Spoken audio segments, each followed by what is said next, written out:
కేజీబీవీలో స్వచ్ఛాంధ్ర స్వర్ణాంధ్రకు శ్రీకారం. Joint collector Sauryaman Patel పర్యావరణ పరిరక్షణ కోసం విద్యార్థి దశ నుంచే చైతన్యం కల్పించాలనే ఉద్దేశంతో ప్రభుత్వం స్వచ్ఛాంధ్ర స్వర్ణాంధ్ర కార్యక్రమాన్ని ప్రతిష్టాత్మకంగా నిర్వహిస్తుందని అనకాపల్లి జిల్లా జాయింట్ కలెక్టర్ సౌర్యమాన్ పటేల్ తెలిపారు.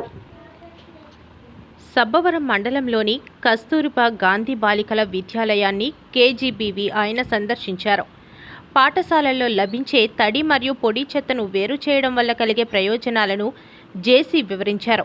చెత్తను తగలబెట్టడం వల్ల విడుదలయ్యే విషవాయువుల వల్ల కలిగే ఆరోగ్య సమస్యల గురించి విద్యార్థులను అప్రమత్తం చేశారు. జిల్లా పంచాయతీ అధికారి డిపిఓ ఎస్ సందీప్ కుమార్ నేతృత్వంలో ఏర్పాటు చేసిన తడి పొడి చెత్త పిట్లను జేసీ పరిశీలించారు. ఈ సందర్భంగా విద్యార్థులు నిర్వహించిన డెమోపై ఆయన సంతృప్తి వ్యక్తం చేశారు. విద్యార్థులు తయారు చేసిన సేంద్రియ ఎరువులతో సాగు చేస్తున్న ఆకుకూరల మడులను జేసీ సందర్శించారు. విద్యార్థులిచ్చిన విత్తనాలను ఆయన స్వయంగా నాటారు. క్షేత్ర స్థాయిలో స్వచ్ఛాంధ్ర స్వచ్ఛ దివాస్ కార్యక్రమాలను విజయవంతం చేస్తున్న అధికారులను ఈ సందర్భంగా జేసీ అభినందించారు. వ్యర్థాలను ఒకే చోట వేసి తగలబెట్టడం వల్ల వాయు కాలుష్యం ఏర్పడుతుంది. అదే వ్యర్థాలను వేరు చేసి సేంద్రియ ఎరువులుగా మార్చుకుంటే భూమికి పంటలకు ఎంతో మేలు జరుగుతుంది.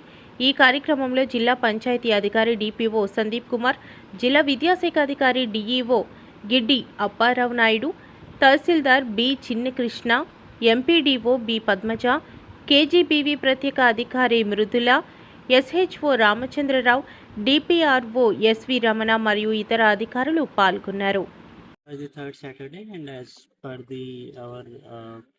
scheduling, we are doing Swadandhra Swachhandra with zero waste theme. So here in the zero waste idea is that we will segregate the waste at the source only, and then that source that segregated waste we will be using for the wet composting and for the selling of the remaining material through our Swachh Ratnam initiative. That is the idea.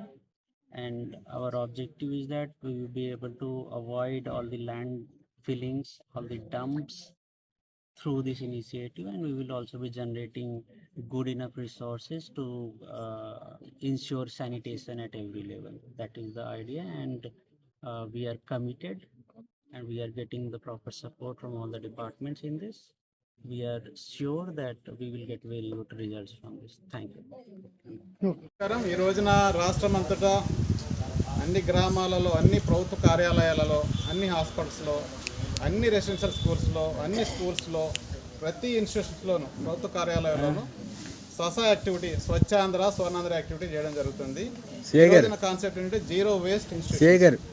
ప్రతి ఇన్స్టిట్యూషన్స్లోనూ, especially residential స్కూల్స్లో మనము kitchen waste వస్తుంది, పిల్లల యొక్క paper waste వస్తుంది, వాడేసిన plastic waste వస్తుంది, కోడిగుడ్డు అట్టపెట్టలు వస్తాయి. ఇవన్నీ కూడా సెగ్రిగేషన్ సోర్స్ మూలములోనే మనం దీన్ని వేరు చేయాలి. ప్లాస్టిక్ వేరుగా, తడి చెత్త వేరుగా, పొడి చెత్తలో డిగ్రేడబుల్ అయిన పేపర్లు వేరుగా వేరు చేసుకుని, ఇదంతా కూడా ప్లాస్టిక్ వేస్ట్ అంతా కూడా మనకి పంచాయతీ నుంచి వచ్చే ట్రైసైకిల్కి ఇవ్వాల్సిన అవసరం ఉంది.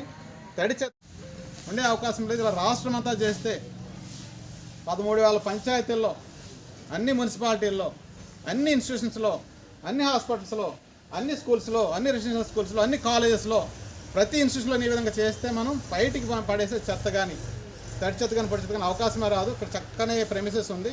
ఇది ఒకటే కాకుండా మనకి కిచెన్ గార్డెన్ తయారు చేస్తారు. సో ఆ మడులు కొంచెం పెద్ద చేసుకున్నట్లయితే గోంగూర కానీ, తోటకూర కానీ, పాలకూర కానీ అన్నీ వేస్తారు చక్కగా. సో మనం ఆర్గానిక్ మెటీరియల్ తయారవుతుంది ఇక్కడ. ఈ ఆర్గానిక్ మెటీరియల్ మనం దాన్ని ఎరువుగా వాడుకుంటాం. అంటే ఇనిషియల్ స్టేజ్లో మనము ఇరుస్తాం జనరల్గా, కానీ భవిష్యత్తులో దీనిపై నమ్మకం వస్తుంది. మనము టన్నుల కొద్దీ సేంద్రియ ఎరువును అమ్ముతాం. ఈ రోజున మన plastic solid wealth processing centres ఉన్నాయి, అందులో టన్నుల కొద్దీ మనము సేంద్రియ ఎరువును అమ్ముతున్నాం. పెట్స్ ఈ మట్టి గొంతులు తవ్వి అందులో వేసేస్తాం. వేసిన తర్వాత కొంతకాలానికి ఆర్గానిక్గా మారిపోతుంది. డీకంపోజ్ అయిన తర్వాత ఎనీ వెట్ వేస్ట్ బయోడిగ్రేడబుల్ అయిపోతుంది. బయోడిగ్రేడబుల్ అయిపోయిన తర్వాత మనకి ఎరువుగా మారుతుంది.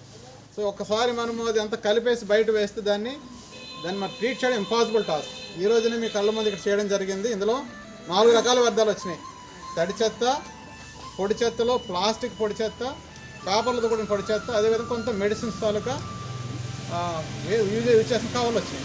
ఇదంతా కూడా సెగ్రిగేట్ చేయడం వల్ల ఏమైందంటే ఇప్పుడు ప్రకృతికి అనుకూలమైన విధంగానే చేసుకోగలుగుతాం. అదర్వైజ్ మొత్తం ఒక గ్రామంలో కానీ ఒక ఇన్స్టిట్యూషన్లో కానీ మొత్తం వేస్ట్ అంతా తీసుకువెళ్ళి ఒక చోట డంప్ వేస్తే ఆ డంప్ని సెగ్రిగేట్ చేయలేక దాన్ని మనం ఇన్కేస్ తగలబెట్టేస్తే కనుక అది పాయిజనస్ గ్యాస్ రిలీజ్ చేయడానికి అవకాశం ఉంటుంది.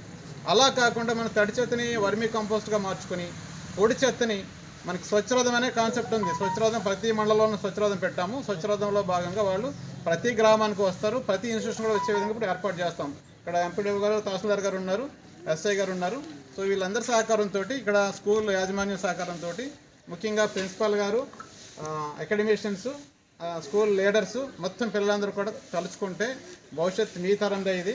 సో దీన్ని మనం చాలా అద్భుతంగా ఒకటి వర్మీ కంపోస్ట్గా మార్చుకోవచ్చు, సేంద్రియ ఎరువుగా మార్చుకోవచ్చు. రెండోది ఈ ప్లాస్టిక్ని ఈ స్వచ్ఛరథం వాళ్ళు వచ్చి తీసుకెళ్తారు. వాళ్ళు దానికి ప్రతి దానికి ఒక రేట్ ఉంది. ఐరన్కి, ఈవెన్ థర్మాకోల్కి, అట్టపెట్లకి, పేపర్లకి, న్యూస్ పేపర్లకి, మనం వాడేసిన టెక్స్ట్ బుక్, రఫ్ బుక్స్కి అన్నిటి కూడా వాళ్ళు తీసుకెళ్తారు. దానికి ఒక రేటు కట్టే రేటు సరిపడా సరుకులు ఇస్తారు. ఇన్ కేసు మనకి పిల్లలకి బుక్స్ కావాలంటే ఈ పాత బుక్స్ అమ్మేసి కొత్త బుక్స్ తీసుకోవచ్చు. సో మన స్కూల్లో మీకు ఆ విధంగా అడిగితే వాళ్ళు భవిష్యత్తులో ఆ బుక్స్ కూడా తీసుకొస్తారు. సో ఈ విధంగా చేయడం ద్వారా మొత్తం పర్యావరణాన్ని, పరిసరాల పరిజ్ఞానం అని చెప్తాను, చదువుకుంటాం.